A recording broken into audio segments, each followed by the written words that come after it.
Greenie, you know how to win at business? Tell me how. Show up early for meetings. That way everybody who's only on time looks like slackers. Well, I got a better way to win at business. What's that? Instant free nights at La Quinta Inns and Suites. You can show up with no advance reservation and redeem your La Quinta Returns loyalty points for a free night that same night just by using the La Quinta app. I feel like I'd win at business more than you. I'd cream you at business. Impossible. I'm undefeated at business. Go to LQ.com now and prepare to win at business.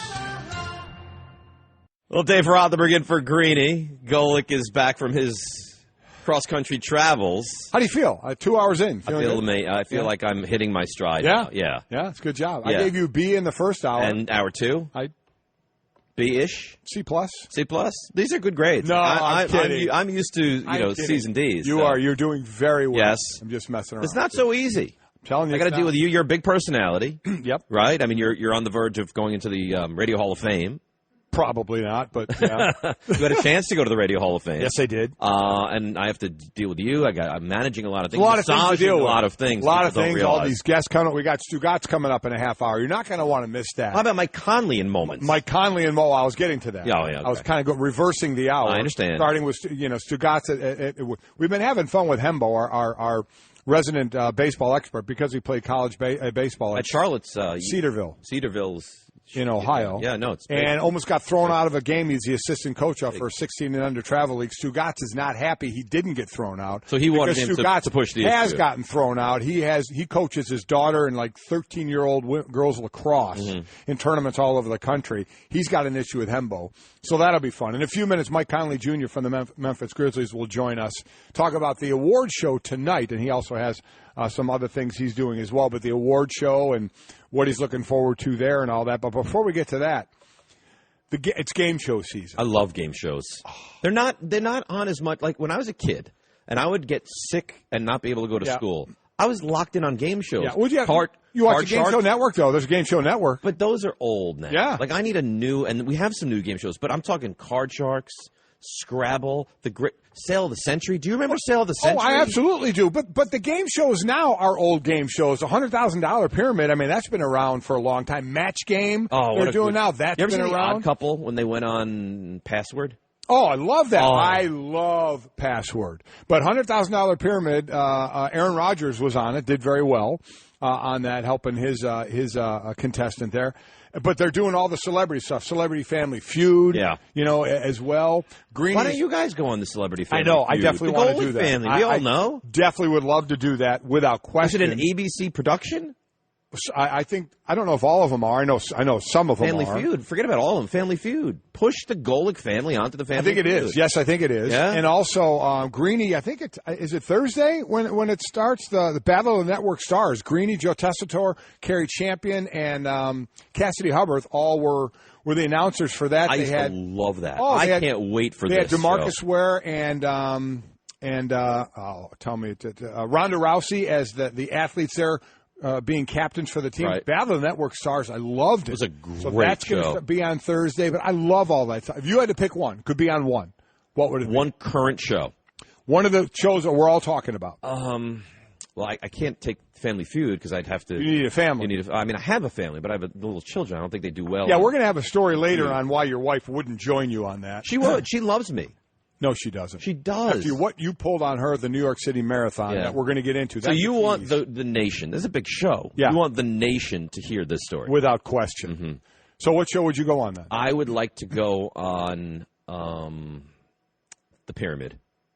Me too. The Pyramid. That's the show to me. And I'm glad when you sit in that seat they have the straps because I would want to use my hands. I'm a hand guy. So you can't use hand No, not when you're going for the no. Oh no. And they seem very forgiving. Like things that are blue, like you can be almost in the same area code as what they're looking for, and they're very kind. But they do it. They have the straps on the chair that I would have to put them in, and a lot of people do, so you don't use your hands or do anything like that. Why can't you do miming gestures? I don't understand. Because they don't want that. They want just clues to be given. Yeah. I love it. I think it's a great show. I would like Password as well. How about Jeopardy? How do you think you would do on Jeopardy? Horribly. Why? If it were fifth grade Jeopardy, I would do horribly. You just don't think you're overly intelligent when it comes to I know. I don't think I would do well unless they were like Adam Sandler movies, things like that. Right. But Pyramid, Password, I always love the guy. And the password is. I love that. Scrabble, Sail the Century. Love it. We should start a movement to bring back Sail the Century. Love. Did you love that show? I loved all those game shows. How about the one with the Peter Tamarkin? God rest his soul. I think he passed away in a plane crash. No whammies. Remember that one? Oh, that was Press Your Luck. Yes. Whammy. Yeah. How good was that? Yeah, I did. Don't you think America would be captivated by Press Your Luck? I do. I love. The Gong Show came back as well. I know. I'm watching that. Terrific stuff. Yeah. All right, Memphis Grizzlies point guard Mike Conley Jr. joins us here on the Shell Pennzoil Performance Line. Mike, we definitely want to get into you giving back, which is such a great story. But let's get to a little NBA stuff right now. You're the Grizzlies' longest tenured draft pick right now. What do you see the team needing heading into this offseason? Well, I think for one, we need to be healthy, man. We need guys to come back, healthy, and we have to build from our young guys that we've drafted over the years. Since we didn't have any first round draft picks this year, we got a couple in the second round, we just have to develop from inside and hope that we continue to get better that way. It's fun, there's all of us sitting here behind these microphones, Mike, talking about how Golden State, they're dominating the league and they're going to do it for X amount of more years as long as those guys can stay together and nobody is there to contend and blah, blah, blah, blah, blah. You're playing against these guys. You're in the league of 30 teams. What are the players' thought when they hear all of us say that, or just your guys' thought on where Golden State is now, what everybody is trying to do to catch them? Well, It is frustrating for us because, we take our job serious. We all think that we have the opportunity and a chance to win. And it seems like everybody's just, writing, all the other teams off, which have a lot of great talent, a lot of great, players. And, so that's why we lace them up. We lace them up to see what happens. And obviously Golden State has unbelievable team, and they're going to be a team to beat for the few years coming up. But it doesn't mean that they're automatically in it. So we're all going to lace them up and see what we can do. But Mike, is it frustrating to go into a season and know that there's a team with Durant and Curry and Klay Thompson and Steve Kerr as their head coach, and to know that unless something almost miraculous happens, that they're going to be representing your conference in the NBA Finals? I'm not saying that you don't have a chance to make a run or to beat them, but odds are it's going to be them, and it looks like it's going to be them for the extended future. Well, I think the thing that's scary about it is that I think other teams are going to start doing the same thing. I think it's going to be a couple teams with big name guys on the roster, and stack their cards to try to beat Golden State. So. Which will make it ultimately tougher for everybody, and so that's what's gonna, I think, will happen soon, and because of Golden State and how they were able to put together a team like that. Talking to Mike Conley Jr. from the Memphis Grizzlies on the Shell Pennzoil Performance Line. Be the Match is a national marrow donation organization that has launched its Heritage Holds the Cure campaign. We're going to get to in a couple of minutes with you, Mike. As far as what you just said about other teams doing that, are you a guy, would you actively be calling free agents, like Chris Paul and Blake Griffin are going to opt out? I mean, when other guys are free agents and when you're allowed to make calls to them, however you do it, are you someone that would do that? Would you try and get guys to come to Memphis with you? Well, of course, man. Of course, it's part of the business. If you want to win, you have to have you got to get the best guys on your team, and obviously we do whatever we can during the free agency time period to try to call and get guys on board to try to join our team. So I'll definitely be on the line. I know a lot of players do it, and just try to get the best guys available. Mike, I got to put you on the spot, and you may dislike me after I ask you this question, but I have to. If you had a vote, one vote, and you could vote for the MVP tonight, would it be Westbrook? Would it be Harden? Would it be Leonard? Wow. Gosh, I would probably go Russell just because of the sheer fact of him averaging a triple-double, which I never thought I'd ever see. in a season, with my eyes. So I think that's the reason why I give it to him. And the award show tonight, which I think is a great idea. A lot of people are talking about how late it is. It's after the NBA Finals. It's after the draft. But still, a night for all the players. And I know you won't be there. You just got back in the country. But I'm envisioning an unbelievable red carpet because I don't know if more guys care about their fashion and the way they dress than basketball players. So do you have some pretty high expectations or low expectations for what guys may try and be wearing tonight? I have high expectations. I'm pretty excited about that. I think that we take a lot of pride in what we wear, and this event being the first one will definitely, I think, kick it off the right way with guys coming in and showing off what they got. All right, Mike, I want to ask you, you're doing such a great thing. We want to have you on for this. Be the Match is a national marrow donation organization. It's launched its Heritage Holds the Cure campaign. To register, Mike is asking people to go to www.heritageholdsthecure.org and use the hashtag HeritageHoldTheCure. We know a little bit about it. You know a lot about it. Tell us how we can get more involved and what this is all about. Well, I partnered with Be the Match, on the Heritage Holds the Cure campaign just to bring attention to the need of bone marrow donation for sickle cell, which is, one of the blood-related diseases. Two of my cousins have the disease, and, I grew up, watching them, in pain and struggle and do the things that they had to live with on a daily basis.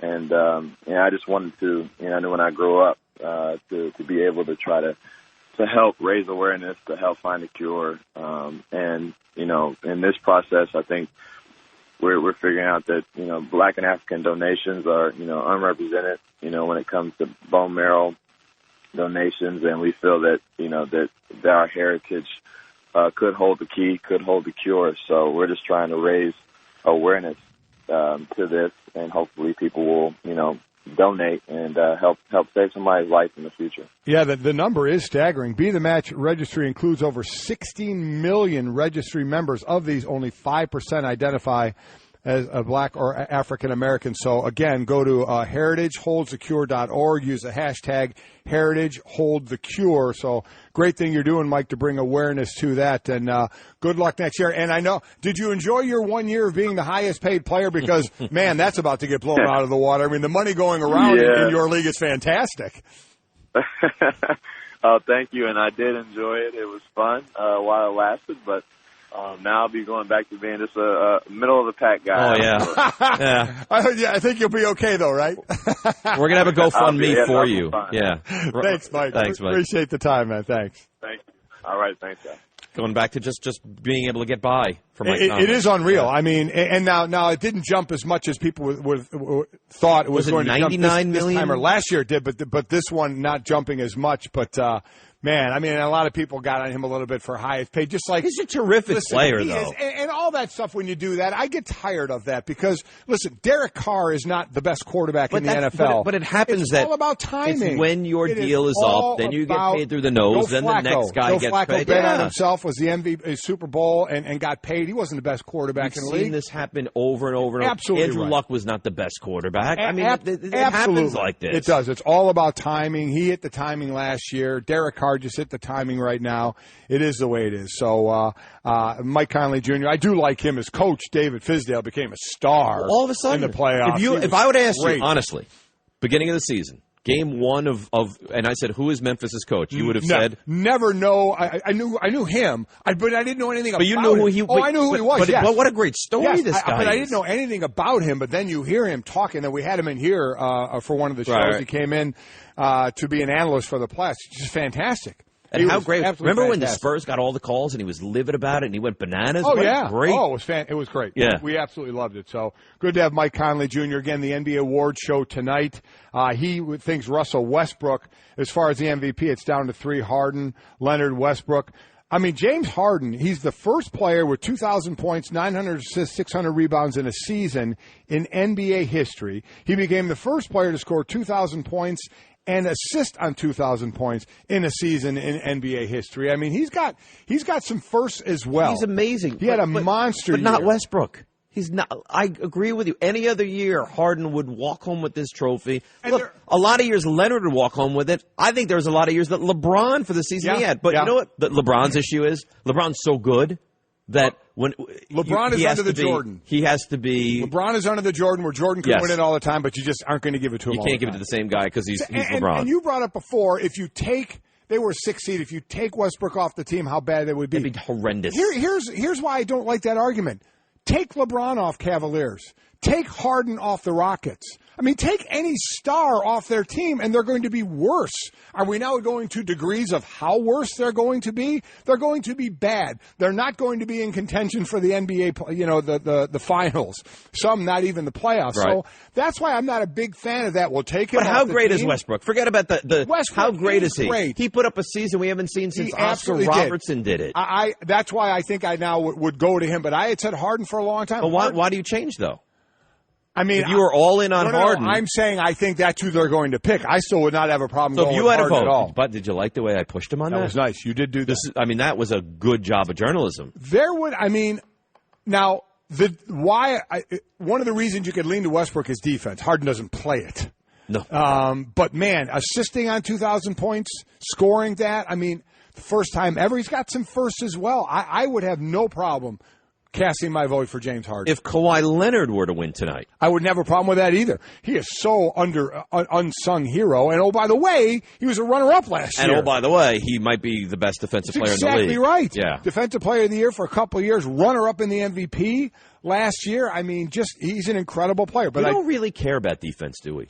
Like we don't in the NBA, we don't. We don't, but that's exactly what Cleveland better be caring about if they want to overtake Golden State. They got to get more. They have too many defensive or too many offensive players that can't play defense, or defensive players that can't play offense. They need a little bit of both. Paul George could give them that.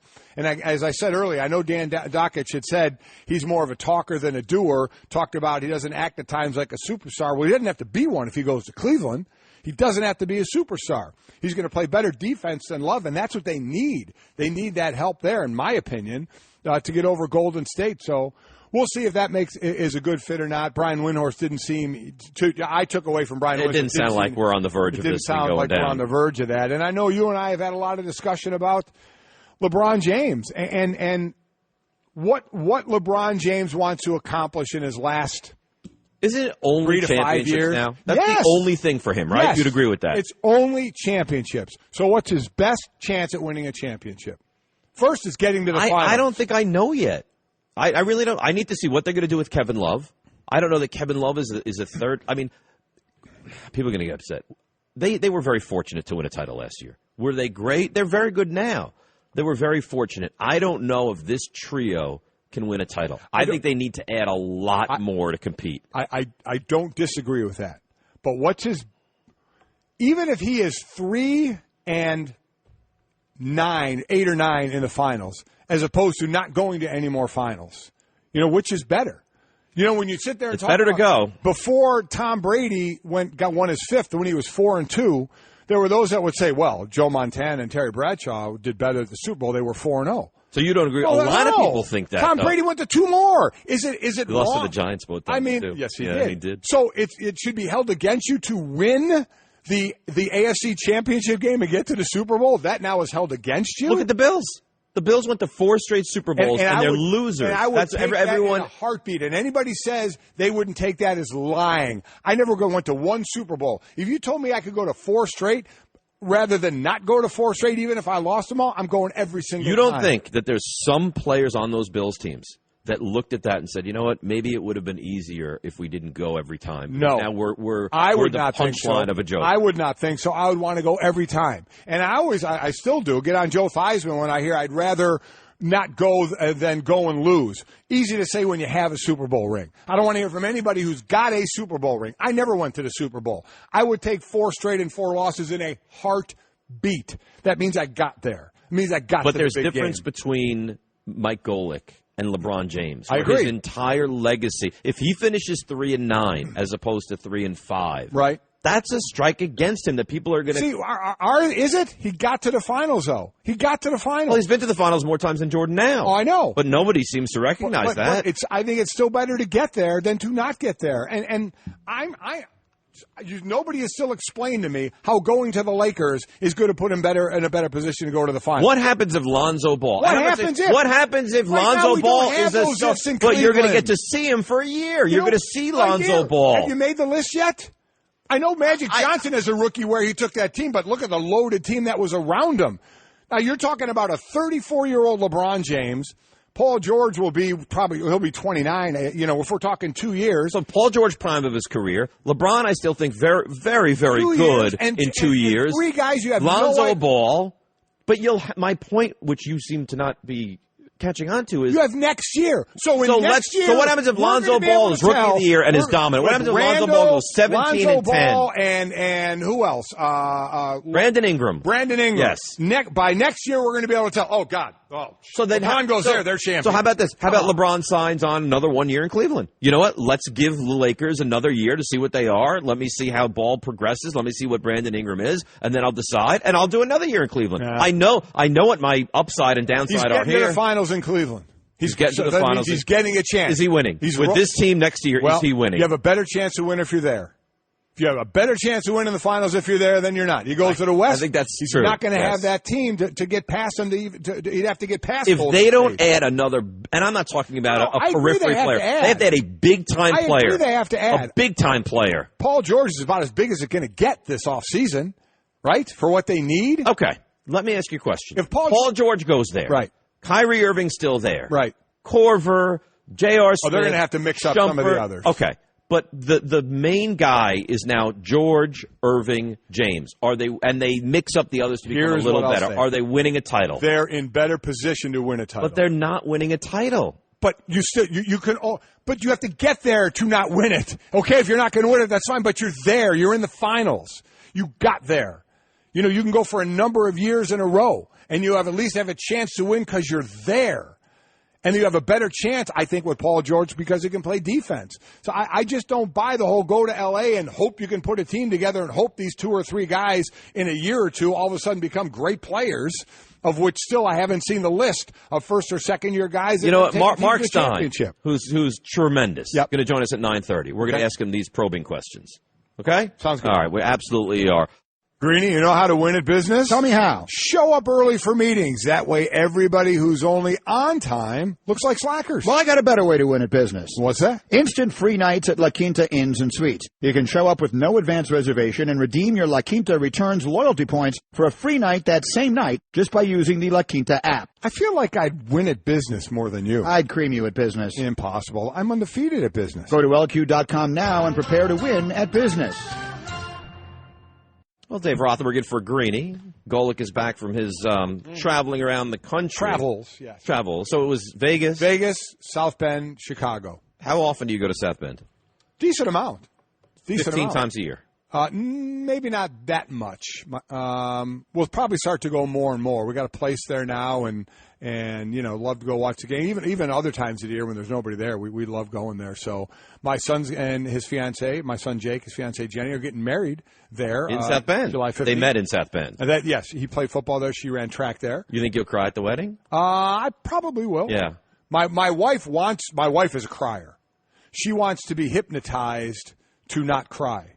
Why? I don't know. What's wrong with crying at your child's wedding? She may cry a lot. And smear makeup? Is that a concern? Yeah, maybe there's waterproof makeup. Bellowing crying? I don't know about bellowing, but But crying. With the wedding, you have the son-mother dance. I mean, there's a whole lot of situations. Have they picked a song? Cry. They have a song. And you don't want to tell us? No, I'm going to let it all play out. Will you discuss that on air? Absolutely, absolutely right. Okay. Yeah. All right. I'm not going to the wedding. No, you're not. No. No, the invitation list had to stop at 1,000. And then you couldn't get to me. You were 1,000. I understand. Stugotz, co-host of the Dan Le Batard Show with Stugotz, joins us. Brought to you by Hum. Hum by Verizon is the technology that connects you to your car. Learn more at hum.com. Why are you sorry, laugh. I'm looking at Stu. What are you laughing at, Golic? What are you laughing at? I see you laughing already. Again, for those on radio, Stu it is. He's bald. And let me tell you, Stu, the Feinbaum shaving of the head was fantastic. The guys from Dollar Shave Club did a great job. And then you went completely bald. I can see you're already starting to grow some of your hair back. You actually do look pretty good bald. And I know in the past your wife Abby has said, does she prefer you with less hair on your head like that?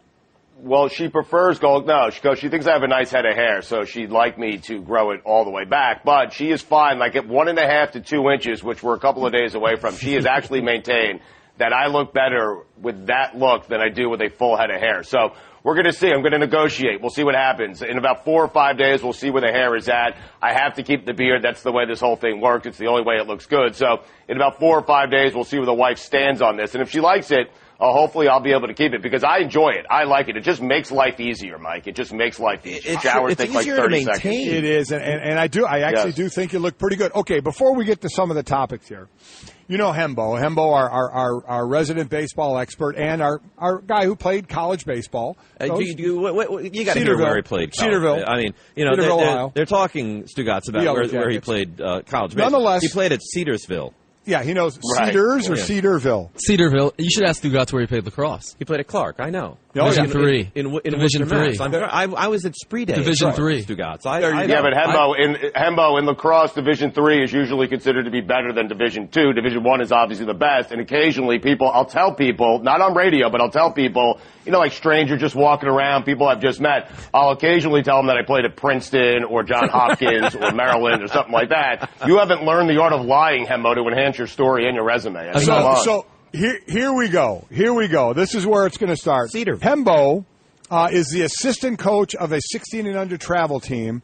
And quickly the story is there was a rundown. His player was called safe at home plate by the umpire. They met as umpires. The field umpire called him out. Hembo, as the assistant coach, went out there to discuss it. He was told to stop, told if he took another step that he was going to get thrown out because the umpire doesn't have to talk with anybody who's not the manager.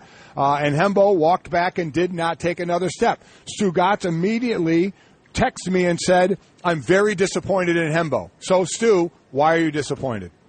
Well, listen, I am disappointed on so many levels, and I've tried to work with Hembo and kind of try to take him under my wing and help him out a little bit as he grows in his career. But Hembo, if you want to grow and move up the coaching ranks, when an umpire, especially if it's not the head umpire, tells you not to take one more step forward, you don't take one step forward, you take 2 steps forward, okay? You have to show the parents and the kids that you care and that you're brave enough that when an umpire, especially one who's not the head umpire, says, hey, don't take another step. You know what you do, Hembo? You take 2 steps and possibly a third because you need to show the kids that you care as much as they care. That is a big mistake by you, Hembo. But those parents and those kids would not have to attend obligatory anger management classes like I would. Does that change the formula for you at all?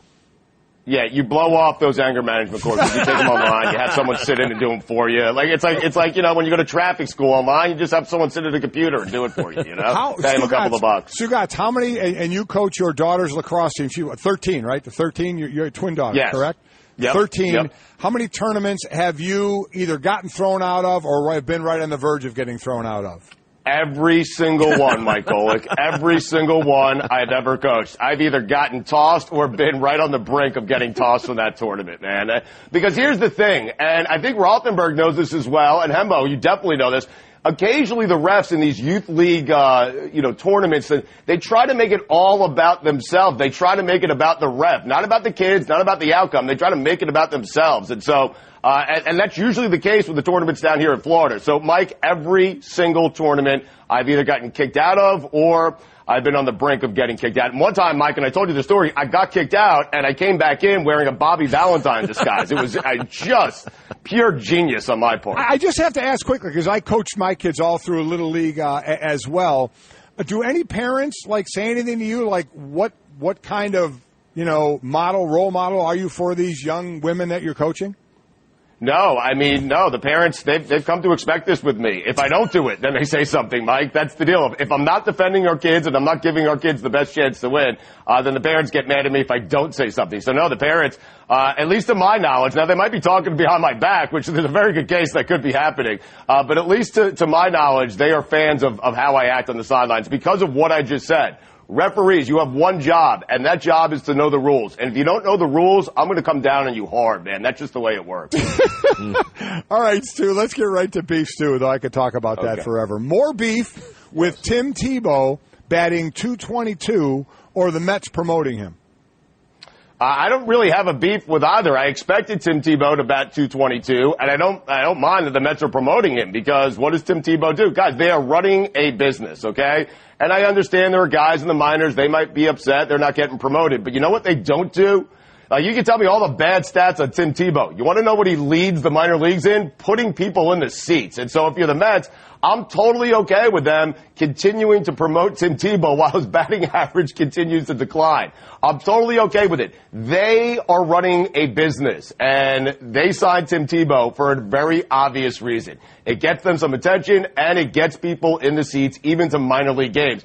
I can't believe that people actually have an issue with this. They're running a business, and when you run a business, you do what you have to do to get as many people to pay attention to your business and pay to pay attention to your business as possible. And maybe it distracts people from noticing what the Mets, in fact, really are. All right, beef stew. More beef with Chris Paul opting out, or the Clippers if they re-sign him to a $200 million deal?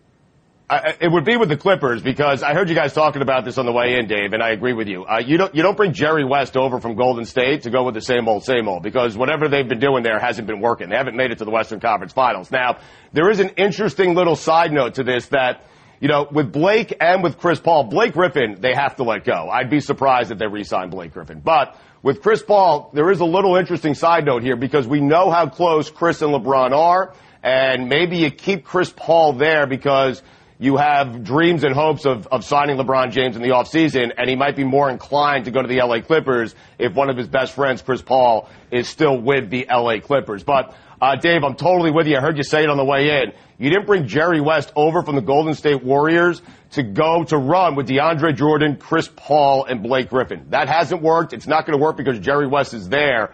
And so I think the Clippers really need to kind of start over here. But it will be interesting to see if they hold on to Chris Paul. Oh, and if they do, believe me, the only reason they're doing it is because they have hopes of getting LeBron in the offseason. And as Chris Paul is concerned, it's going to be interesting, because do you wait out and see if LeBron's going to join you in a year, or do you go do what you can't do on your own? And it's fine. Chris Paul cannot win a championship on his own. He cannot be the best player on your team. So does Chris Paul care more about the money and more about the hopes of getting LeBron James? Or does he care about actually winning a championship, making it to a conference final, for crying out loud? And if he cares about those things, getting a championship, getting to a conference final, or getting to a championship, and cares less about the money in LeBron, then he will sign with the team. San Antonio, Houston, somewhere. He will do it this offseason. All right, Stu, I think I would pay money to watch you coach your daughter's lacrosse team, but I don't think that'll be happening anytime soon. Okay, well, listen, we have an idea here. Next season, which comes around in the fall, they're going to mic me up, and we're going to run it back on our show. They're going to mic me up for sound, and we're going to run it back on the show. We will run it back on this show without question. Thanks, Stu. Appreciate it, man. All right, guys. Hey, Golic, I still haven't received the invitation to the wedding this summer. I'm a little concerned. I wasn't invited either. You're not going to be. I'm not even going to lie. It didn't get lost. We didn't even send one. No. So. I mean, Rothenberg, you shouldn't be invited. I ate a piece of paper on national TV to become a member of the Golic family, and I still don't have my invitation. I ate a piece of paper, Mike. We don't care. We just did that to make you do it. We don't care. Mean anything. They're very disrespectful. I'm on your side, Stugotz. Good stuff, man. Daddy, where do babies come from? Honey? Mommy went to the store. Oh, well, you see, there's a mommy and a daddy, right? Right. And see, when they call Geico, they could save a bunch of money on car insurance. Oh, really? And that makes them happy? Yes, that makes them very happy. That's good. Yeah. Well, I'm glad we could have this talk, Sunshine. Geico, because saving 15% or more on car insurance is always a great answer. Dave Rothenberg, and for Mike Greenberg, Golic is back from his illustrious vacation. Mike and Mike, ESPN Radio, ESPN2, presented by Progressive Insurance. Time now for Straight Talk, brought to you by Straight Talk Wireless, best phones, best networks, and no contracts. Derek Carr is a very wealthy man. Not NBA wealthy, mind you, but still a very wealthy man nonetheless. Yeah, isn't that amazing? Yeah. I mean, he signs a deal. As I always said, in the NFL, you don't look at the last number. That's good. You look at the guaranteed number. Right. In basketball, whatever the deal is, that's the deal. Guaranteed. You're locked in. Baseball, too? Right. For baseball, it's exactly right. In football, it's a guaranteed money. But $125 million deal. He is, as far as young quarterbacks that you're looking to get a franchise going with, he is it. There's no doubt about it. And the timing is right for anybody that wants to complain he doesn't deserve to be the highest paid.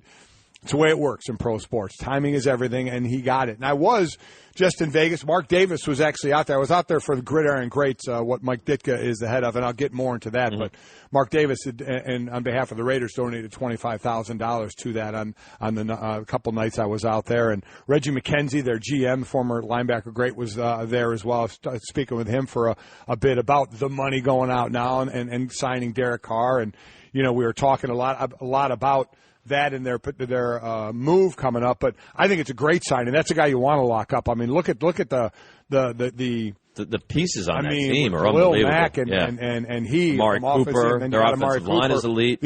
I was talking a lot about that with the GM Reggie McKenzie and that O-line and just how good and big they are and how sexy talk of the O-line, you never talk about them, but last year, O-lines were talked about a lot in Dallas and in Oakland. Tennessee's O-line come along and others as well. And then there was a whole lot of talk, a lot of media there to talk about the move from the Raiders, to Vegas and how excited they are. Let's go there. First time for Straight Talk, brought to you by Straight Talk Wireless. Best phones, best networks, no contract. So after you were done with the Gridiron Greats and you were doubling down on everything that you could at the casino, how much excitement is there in Vegas about the Raiders? They're very excited. Not only NFL, NHL, the Golden Knights are starting there. They had the expansion draft. And when I was driving there, the people taking us around were showing us where everything was going to be. And, yeah, everybody there is very excited. I think it's great just for the fact that we're past the stigma of Vegas and Sin City and gambling. And, Reggie and I, again, Reggie has played years in the league, because one of the things I had first said when everybody was like, oh, my God, football players going to play a game in Vegas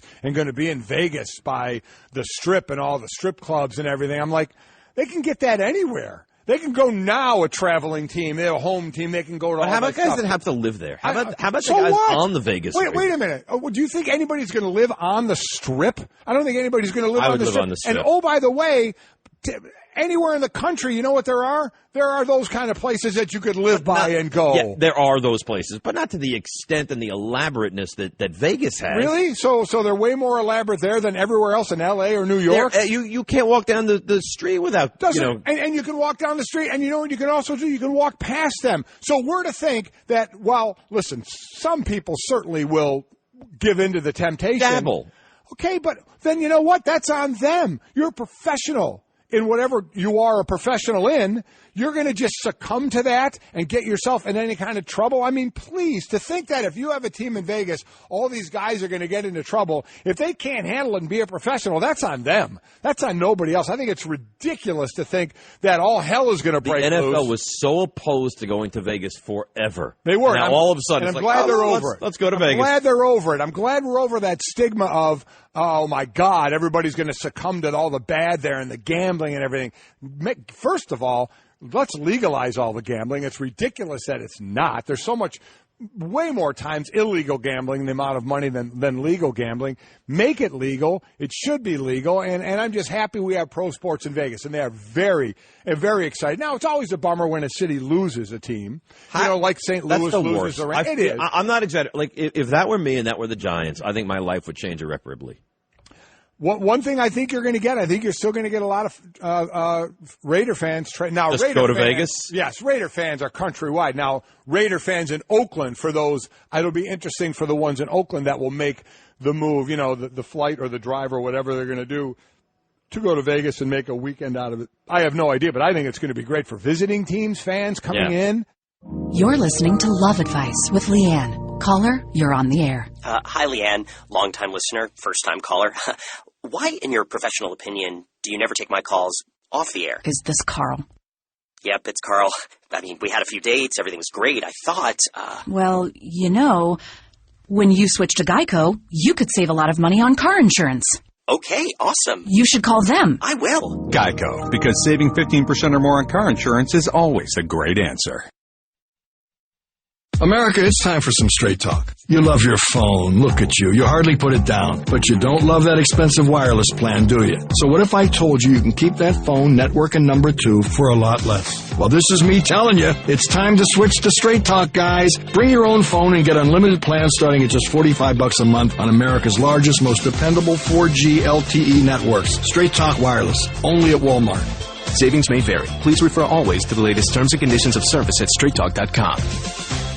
All right, it is Mike and Mike, ESPN Radio, ESPN2, Dave Rothenberg in for Greeny. Golic is back from travels. We are, of course, presented by Progressive Insurance. All phone guests on the Shell Pennzoil Performance Line. Vegas, yes, but not for the typical Vegas reasons. No, not for you. business. I went to Vegas, and then I went to South Bend to load up some of my daughter's stuff, and then drove it to Chicago. She works for the Bears now, so I had to move some of my daughter's stuff. So that was fun to do, without question, to get her all squared away up there. But Thursday and Friday I was in Vegas for a great event, Gridiron Greats. Was our Hall of Fame inductions there, and Mike Ditka's keeping that going. I've been going since, I believe, 2005, 2006 area, and Gridiron Greats in their assistant fund and what they do in helping former players. Really, I'd been a part of, and I'll explain my connection to them, but of what they were doing, but to really see some of the former players that they've helped and some of the people involved. Joe Green is there, Marv Levy is there as well, and some of the great people that they were honoring there as well. It was very, very cool to see. And just the talk, David, really opened my eyes even more to helping out those that came before us and helping out those in need. And along there's the After the Impact Fund, which involves the military as well. People who are, have issues after being in the military. And there's a great facility in Jacksonville that puts those two together, former players and former military personnel working together. They found that those two entities working together really work well together. So they do that. But also the Gridiron Greats, the Assistant Fund, in helping players who need help, whether it's physically, whether, other things going on in their life monetarily, if they need help or their families need help. It's just great that they're helping there and to work hand in hand, and that's what needs to happen. We all know there are some people that have issues, so to work with the NFL, to work with the NFLPA, to work with the NFL alumni in what they want. And Mike Ditka has always been a no-nonsense guy. And he's basically like, listen, people need help, we help them. And these are our teammates, our brothers on the field, and like I had said, if one of your teammates falls down on the field, you instinctively just reach a hand down and help them up. And that's what we need to do. And that's what I saw a lot of these people doing, just doing that and reaching and helping them up where they need to be helped. And they have great partners as well. I call them teammates, and one is where that helped me a lot, Premier Stem Cell and Wellness Center. I went to Colorado for them. They're going to open up one in Scottsdale and others, in fact, this week, and then others as well down the road. I had stem cell twice in my shoulder, twice in my knee, gave me the ability to be able to work out and stay healthy as I can. I mean, they're a partner, they're a teammate that's reaching down and helping players get back up. So there's a lot of people that are helping and doing that. And my thought was, we need to do this. Should be instinctual. We should just want to help and have people along with us, like Premier, that want to help people as well. To not only do it now for those, but to show the players of today. I just talked about Derek Carr making $125 million, and a lot of these guys make a lot of money. But I don't care how much you make, there are still things you're going to have problems with down the road, from a health side to family side, that you need assistance with. And so it's a good way for players now to show the future players, hey, don't forget about the people that came before you. If people have problems, let's help them as well. So it was just an awesome weekend hanging out with all That's those awesome, and good for you. Yeah. And I think everyone would stand up and applaud, because it's great. To be able to give back is amazing. Very, very whatever the capacity may be. And speaking of that, Phil Mickelson, PGA Tour golfer, 5-time major champion, joins us here. And Phil, a lot to get into with you, and obviously you're here for a reason today, which we'll get into, about the charitable program funded by KPMG, and we want to get into that. But a lot of other storylines with you. When it came out that you weren't going to play in the U.S. Open, there was kind of this massive, what kind of a decision is this, and how could he go to his daughter's graduation? And I thought to myself, how could he not? Yeah. Like it seemed like such the obvious thing to do, but how important was it, and how great was that day for you and your family? It was a very special day for us. It was kind of an emotional day, because she's going to be going off to college. It's tough to see that family dynamic change, and she's going to be very much missed in our family and our household. But that day was special. She spoke. She had an incredible speech that was very touching. And one of the things that I learned 8 years ago, when Amy and I went through some of her health struggles with cancer, was that you just show up. You just show up for people. And we didn't even have, Amanda and I didn't even have a conversation about it, because as a dad, you just show up for those moments, and it's something that, as I look back on life, I'll always be appreciative of. I actually watched the U.S. Open most of the time and really enjoyed it. I thought it was some incredible theater. I thought Brooks played amazing. That back nine was just impressive to watch, and it's been 25 years or so since I've had a chance to really watch a major championship like that. I thought it was pretty exciting theater. Yeah, I always love it before championships start when the fescue gets more talk than anything else. Yes. About they need to cut it down or what they need to do. So how was your, my youngest is my daughter, and she's 22 now, so I went through the graduation thing as well. Did she want your help at all with the speech, or is she like, Dad, I got this, just let me be? Yeah, she was, Dad, I've got this, let me be. I stayed out of it and didn't know what she was going to say, but I was touched and moved by it. It was a very deep speech and talking about passion in life and going after your dreams and so forth. And I just, and helping others, accepting everyone. And I just have a lot of respect for who she is as an individual. She's a very dynamic kid. As her dad, I'm biased. I'm going to overdo it with her. She was a varsity athlete in 3 sports all 4 years in high school and captain the last couple of years. She's a school president. She's very proficient in martial arts, as well as working at the Museum of Man in Balboa Park there in San Diego. So she has all these unique things to her that I feel like I just kind of get in her way. I want to take a step back and let her do her thing. She's just a cool person that I love and respect. I would imagine you got a lot more positive feedback than negative from the public. Yes, for that? I was overwhelmed with how positive the support was. I think that most people can relate because so many of us are parents that key moments in life like this, you just show up. I was pleasantly surprised at how much support there was. Yeah, I'm glad it was, because that was obviously the right thing to do. Everybody is allowed to make their own choice, so you can decide right from wrong. But I'm sure there was a lot of people, me one of them, that was completely with you. That was absolutely the thing to do. And so that U.S. Open goes by, and then we have the news that you and Bones, your caddy of 2.5 decades, are splitting amicably, but are splitting. So can you go into as much as you can about what went on with that decision?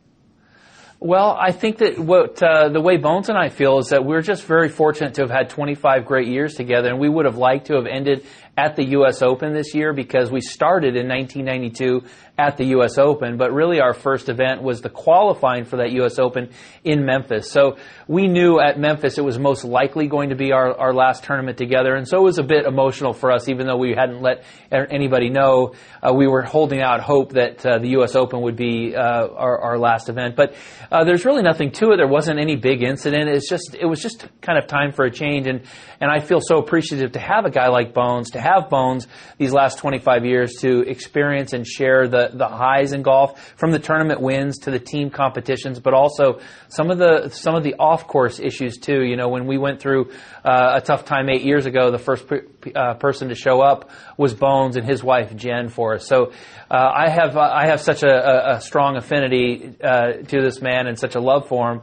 But conversely, one of the people that I love, like, and respect the most in this world is my brother Tim, and this is going to give he and I an opportunity to spend time later in this year, which I'm excited to do as well. So I'm appreciative that the last 25 years took place and that I had a guy like Bones to share it with, the ups and the downs on and off the golf course.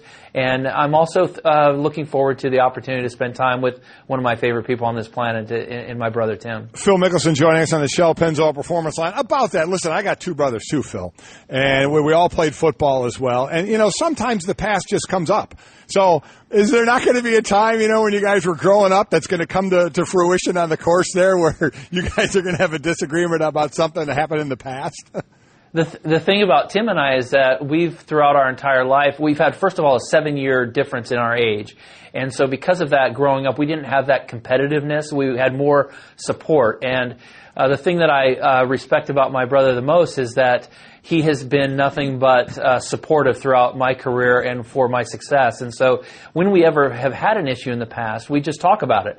And it's a very simple and easy resolution. So we've, in his 40 years, we've never really had a disagreement that we couldn't talk through. So again, he's one of the people that I love and respect the most. And so we haven't had as much time together as I would have liked. He moved to Arizona. He was the head golf coach there the last 5 years or so, 5.5 years. And when he moved to Arizona, we didn't spend as much time as we had when he was living in San Diego. We would play golf together, grab meals together, and just see each other a lot. And so I've been a little sad that I haven't been able to spend that time with him. And now he's been managing John Rahm, so I've seen him a bunch more out at tournaments.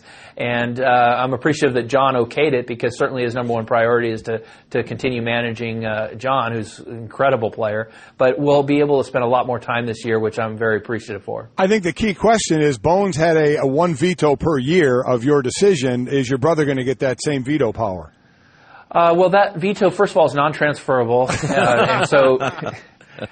But yeah, I think Tim will. But the thing about it is, he just kind of he's seen me. We've played so much golf together that he has a good idea of shots that I can hit, shots that I can't hit. And I don't think he'll use it, but he will have it.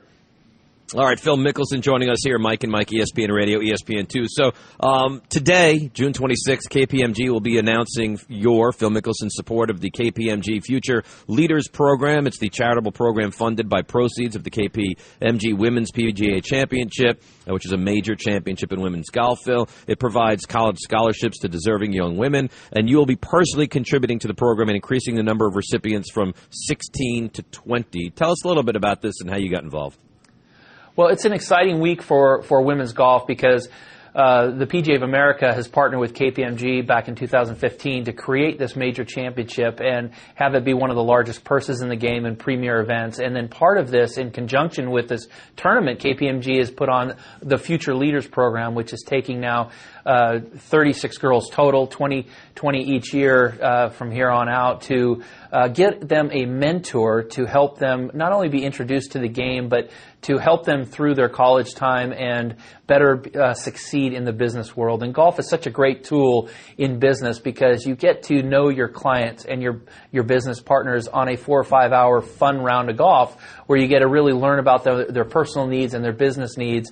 And this will help these young girls who have really thrived throughout high school to continue down this business path. So it's very consistent with what Amy and I and our foundation has been all about, which is education as being your way out, education as being a way to succeed in life.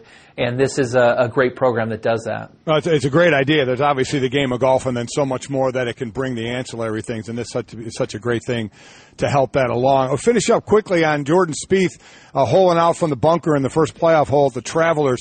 And you guys hitting shots out of the bunker around the greens are just amazing. When you go into a bunker around the green, is it the highest percentage of the time you think you are going to knock it in?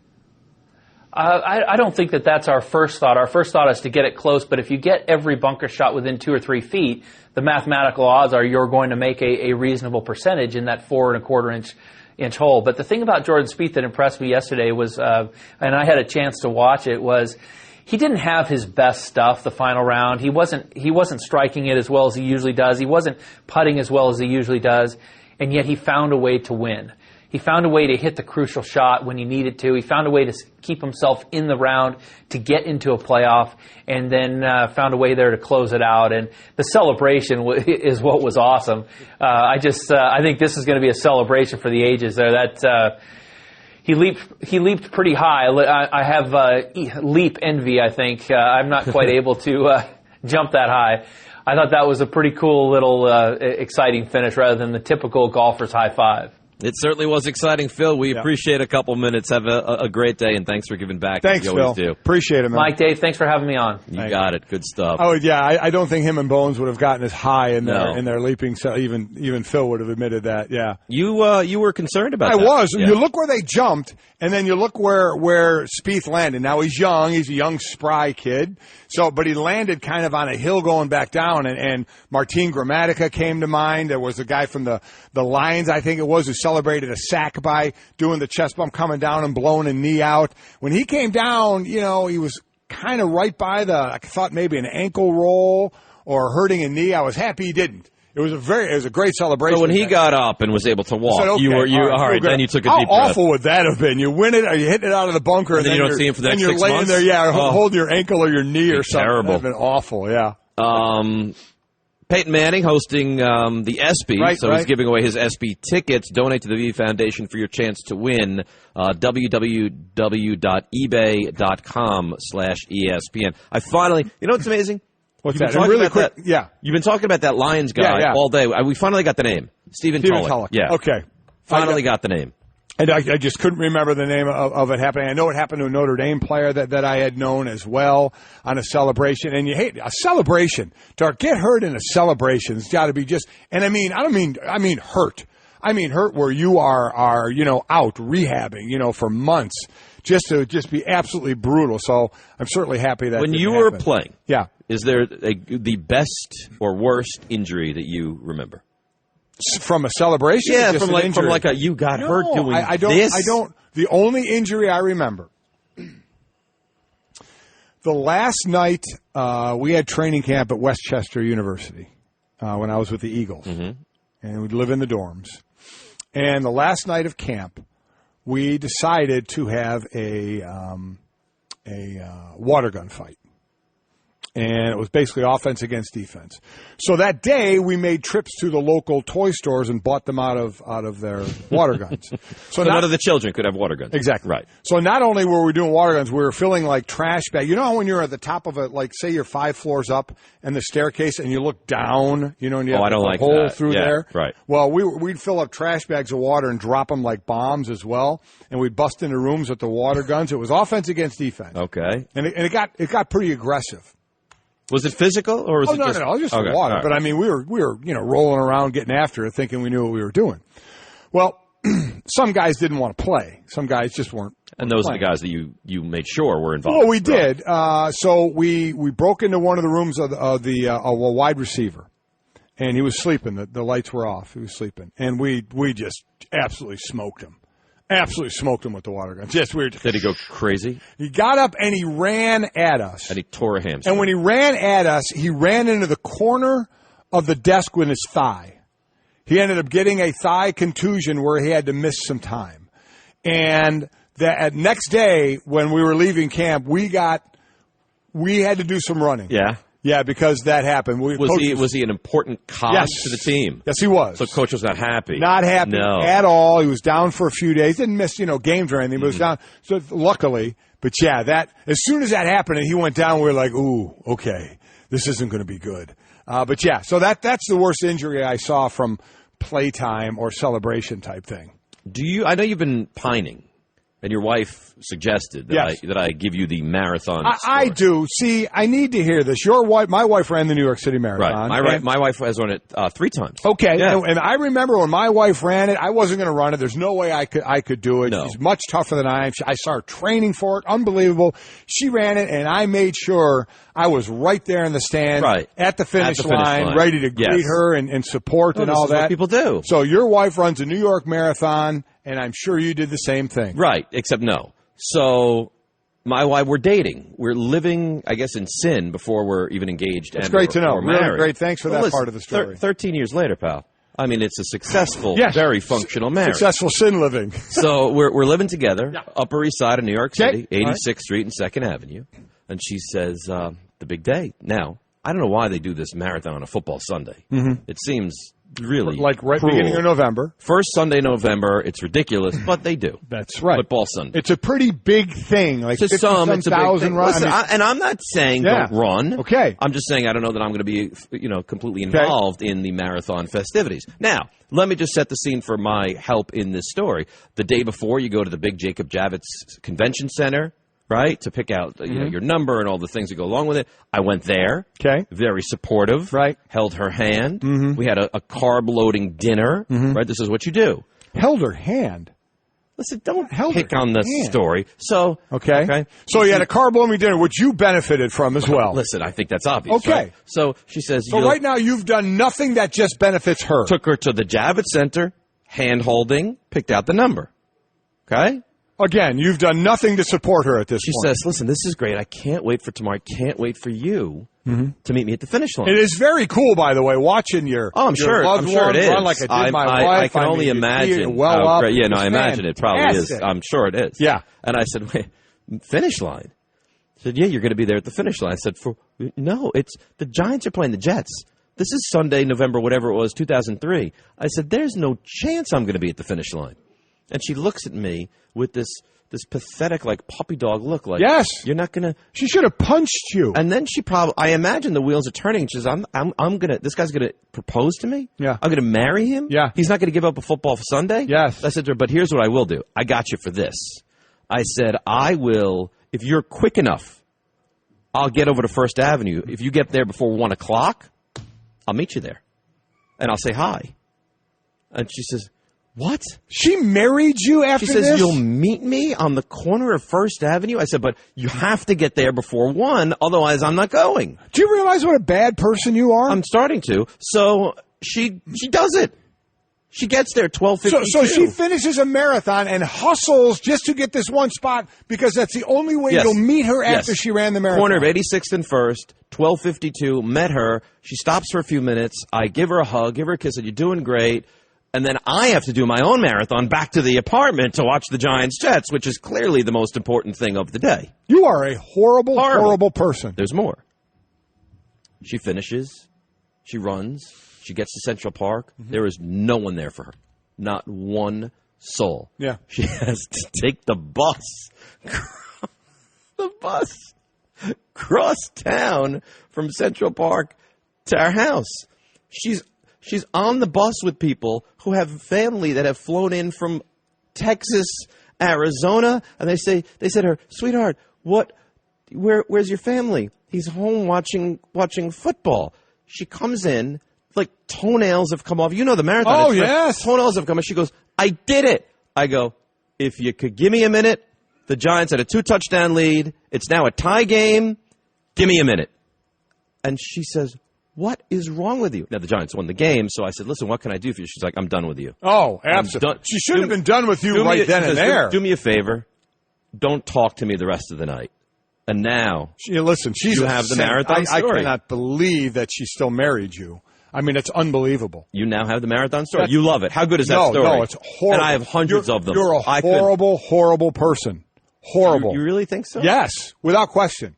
That's a horrible thing to do. But in a funny way. No, not funny at all. Oh. Just horrifically bad. All right.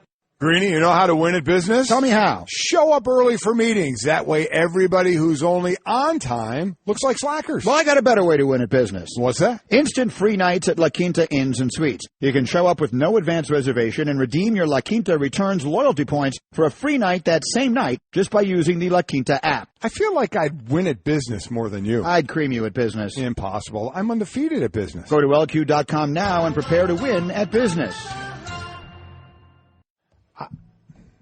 What's the matter? I don't even know what to say to you from that marathon story. I got another one. We just had, we're going to get more into this because we have Marc Stein coming on. We just had Phil Mickelson on. Yeah. Phil Mickelson skipped playing. Right. Playing in the U.S. Open. Great guy. He was a runner-up in 2 times. Skipped playing in it.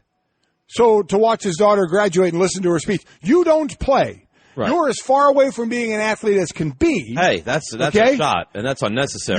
Your fiance at this point ran the New York girlfriend at that point. Ran the New York City Marathon. You wouldn't go see her at the finish line because the Giants were playing. You were just sitting there watching, hoping the real athletes on the field could win, so you could cheer. Correct, but you wouldn't go cheer for your girlfriend. Correct. And I will one up you here. I really believe, and I may be wrong, and you may disagree, I really, truly, wholeheartedly believe that I care more about the Giants than he cares about winning majors in golf.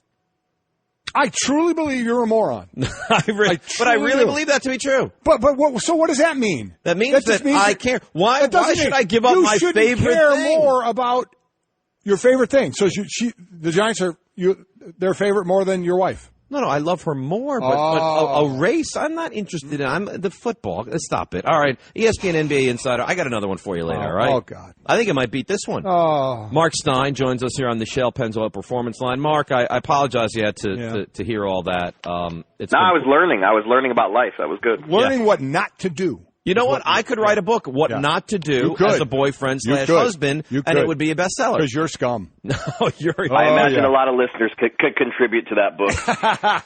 You don't like me. No, I do. You won't have me back, and I can tell that. No, we are. All right, we're going to get into Marc, let's get into the NBA. How different do you think Cleveland looks when we start the season than they are right now? Well, they're trying. I mean, they're trying to look dramatically different. Paul George, they're not giving up. I don't know that they can get him because so many other teams are after him. The Lakers, obviously, Houston, Boston hasn't abandoned its pursuit. So it's a deep field right now going after him. But the Cavs are very much on the clock. LeBron James is only under contract for one more year, and they all feel it. And if you want to keep LeBron James, you have to improve that team and try to win another championship. I mean, that's if they don't win it next season, if they don't find a way to upgrade and don't find a way to win, in June of 2018, all we're going to be talking about is, can the Cavs keep LeBron? Is he staying? Is he leaving? So, I mean, they are under tremendous pressure, and they know it. So, and then as far as Carmelo Anthony, the reports of if he were available, Cleveland would go after him. But let's look at the bigger picture. Do you think the Knicks will buy him out and he would be available for teams? At this point, no. And I've had that same question. Why would the Knicks? But they can't find a trade for him, and he has the no trade clause. So it's going to be hard for the Knicks to find a workable trade. And are they going to reach the point where Phil Jackson just gets fed up and says, you know what, let's send him on his way? And would Phil Jackson get the clearance from above to do that? There are people who believe that, yes, that down the road the Knicks might just say, you know what, let's let him go. Let's buy him out. I'm with you. I wouldn't. They gave up so much to get him. Are you really just going to pay him off and let him go? But it's the ultimate stalemate right now. Carmelo has that no-trade hammer. Phil Jackson has been open multiple times about wanting to move him. Carmelo doesn't want to go. Carmelo wants to stay. I think in his perfect world, he would try to outlast Phil Jackson, see if he can do that, and then maybe the team dynamic changes. But is it a feasible scenario that the Knicks ultimately say, you know what, we're going to buy him out, let him go? I think it is. Mavs opted out of their deal with Dirk. Right thing for them to do, and does he return there? Oh, he's a zillion% going back. I mean, they make these decisions really in unison. He signed a 2-year, $50 million deal in July of last summer. But I think they knew really at the time that, okay, he's going to play out the first year at $25 million. And the second year at $25 million, it's there as an insurance policy. But if the Mavs could use that money on other players, Dirk's done this so many times. I mean, he's as much of a franchise first guy as you're ever going to find. So he'll most likely sign a 2-year deal, so he'll get some of the $25 million back. But he's such a humble guy, and he doesn't act like an NBA superstar in any way, shape, or form. And I'm sure if he was with you guys, he would say, I'm not a $25 million player anymore. It's fine. So we don't see this in sports very often. The decisions what he's basically allowing the Mavs to do. Because again, the Mavs are not just going to unilaterally impose this on him. I mean, as one source told me, I mean, we do what Dirk wants, but that's the way he is. He's going to put the team first and, let them opt out of the $25 million. He'll sign a 2-year deal. They don't know the number yet. It's going to depend on the rest of their summer business, but he will never leave, and he will, and if he plays 2 more seasons, he breaks the record. Next season, he'll tie Kobe Bryant 20 seasons with one franchise, and he felt well enough physically at the end of last season that I think playing 2 more it is possible. He's going to have to, he does everything now on a year-by-year basis, so we're going to have to see where he is at the end of next season. But could he play 2 more? I think he could. How do things end up with the Clippers, with both Blake Griffin and Chris Paul opting out? There's a real vibe out there right now that Blake could leave. And Chris Paul, I think he's going to seriously look at it. I reported earlier this month he's going to seriously look at San Antonio and give them legit consideration. And since then, it's emerged that the Houston Rockets want to go after him too. And when you listen to the rumbles out there, Chris Paul, all the indications are that he's at least going to play the field and really let suitors court him and investigate his options. I know you guys had my man Windhurst on earlier today, and he's right. $60+ million is the difference compared to what the Clippers can pay and anybody else. But Chris Paul, obviously, he doesn't need the $60 million. I mean, it's easy for any of us to say. I don't know if any of us would really turn down an extra $60 million if it's sitting there on the table, but he needs to win. I mean, he has not been out of the second round in his career. I know that pains him greatly. He wants to win a championship. He wants to be on a team that can contend for a championship. This Clipper team, it seems to be drifting farther away from that as opposed to getting closer. So now they've made this huge move to bring in Jerry West. I know you guys are aware of the rumbles. They're going to go after LeBron next summer. So, can Jerry West help sell Chris on a vision that convinces him to stay, and then next summer they try to make a big move like going after LeBron? But that sounds like fantasy camp to me. I mean, I think there is a real chance that Chris and or Blake moves this summer, and it's not inconceivable that both would go. All right, Marc, we appreciate a couple minutes breaking it down for us, and we'll talk to you soon, bud. Thanks, Marc. Oh, okay, guys. All right, good stuff. Mike and Mike, ESPN Radio, ESPN2, presented, of course, by Progressive Insurance. More stories. I have so many more. Yeah, that's great. I go on for hours. You want to hear the cruise story? Even more horrible than the marathon story? I leave that for you to judge. I got a cruise story and an infirmary story that I could bring to the table for you. Oh. And game shows. You're listening to Love Advice with Leanne. Caller, you're on the air. Hi, Leanne. Long-time listener, first-time caller. Why, in your professional opinion, do you never take my calls off the air? Is this Carl? Yep, it's Carl. I mean, we had a few dates. Everything was great. I thought, Well, when you switch to Geico, you could save a lot of money on car insurance. Okay, awesome. You should call them. I will. Geico, because saving 15% or more on car insurance is always a great answer. All right, Mike and Mike, ESPN Radio, ESPN2. Reminding you, if you miss any of the show, Golic, any of it, including Mike Conley Jr. in Hour 3, you can listen to all 4 hours of Mike and Mike on demand in the ESPN app. And now you can subscribe to the Best of podcast. It's available in the Listen tab of the ESPN app.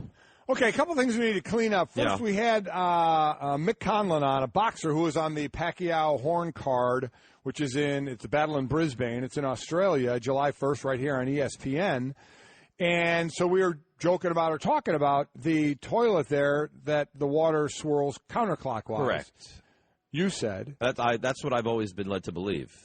Hembo claims. Now, Hembo, you claim this or you have researched this as a researcher? I've been spending the last hour or so looking this up for you, yes. Okay. You're lying to me right now, right?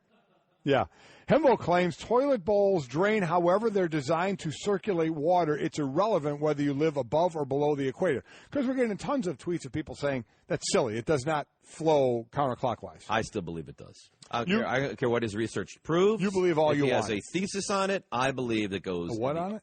Thesis. Thesis. Yeah. Oh, I was toilet bowl. I thought you said something else. No. Okay. Yeah. So you told the marathon story when your now wife was then your girlfriend. Correct. She ran the marathon. You would not meet her at the end because you were not going to miss the Giants football game. Right. So not only did she run the race, had nobody at the end of the race, had to take the bus. Now, how is that my fault that nobody showed up? That's not my fault. I can only be responsible for me. Just stop it. Had to take the bus home, to which then when she walked in, the Giants were up 2 touchdowns, but the game was now tied. You basically shushed her until the game was over. Somehow she married you. Right. So now she is your wife. Please tell me the story of she needed to go to the emergency room. I will tell you that in a moment. I'd also like to tell you how we got engaged. Okay. I took her to the finish line. This is genius. You're going to see a lot into who I am. Took her to the finish line of the New York City Marathon. Not on the day. Not on the day, no. But the day we got engaged, I think it was Christmas Eve night, right? Got on a knee. Said I might have messed up at some point at this very location, but I'd like this New York City Marathon to be our starting point moving forward. That is good. Will you marry me? That is good. Thank you. That is good, but there you admitted that what you did was wrong. Oh, listen, I can't be held responsible for the love and just unbelievable, intense feelings I have for the Giants. I have a question about the Giants in a moment overall, but tell me the emergency room story. Okay, so I do a show on Sunday mornings that you're familiar with, the Fantasy Focus. Yes. Because I did it with your son Mike absolutely. for a couple of years, and he's since moved on. But Mina Kimes has jumped in, and it's a terrific show from 9 to 1. 9 to 1 every Sunday, yes. yes. A lot of advice. Carabelle's on the show. Great show. Right. So I had been sick the week prior to the show, and, got myself up and got to urgent care. Right. They diagnosed me with strep throat, and I was fine. Okay. So she says on the morning of you're doing the show from Sunday, your house, from my home studio one Sunday, right? And she what time is it? Show starts at 9. Show starts at 9 Eastern. So I'm getting ready at 8 o'clock Eastern, and my wife comes downstairs and she looks at me and she says, I really don't feel well. I said, what's the matter?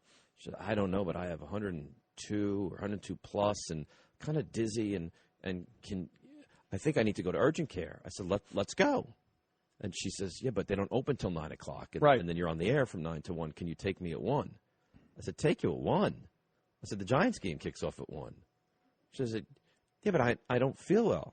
I said, you're fine. You'll make it to the urgent care. So she was going to wait the 4 hours knowing you had to do the show. Sure. For you to then take her to the emergency room. Of which, while you're going wasn't there... an emergency room. Let's not overplay what, in fact, it was. It was an urgent care. Okay. Yeah. Of which, if you drove her there, you could listen to the game on the radio. Yeah, but I'm not doing that. You're listening to the game. You're still getting what's happening in the game. No, but I wouldn't do that. That's something that... You wouldn't do that, no. but you would not take your Well, I didn't take wife. her. I didn't take her. She went. And I went the week prior all by myself.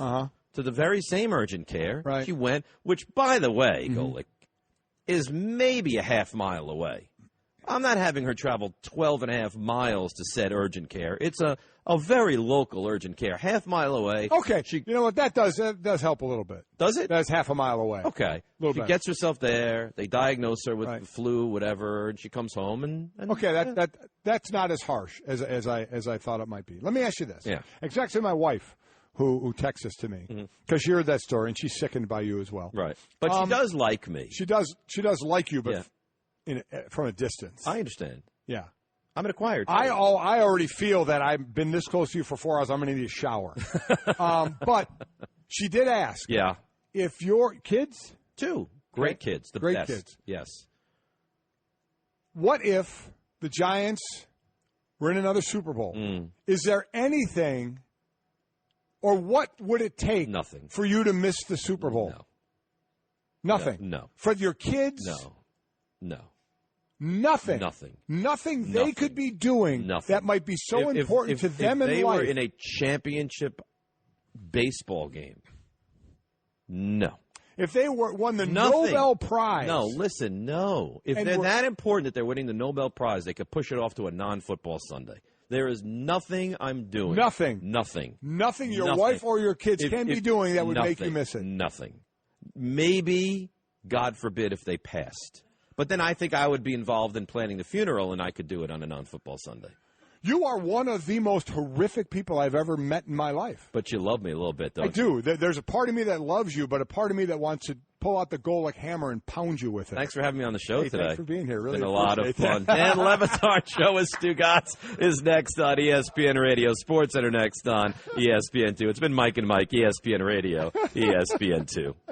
Okay, keep your eyes closed. Okay. I want to show you my first ever painting. All right. Okay.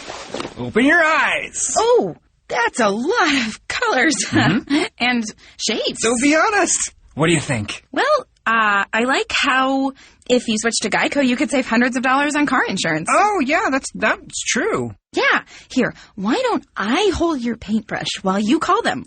Geico, because saving 15% or more on car insurance is always a great answer.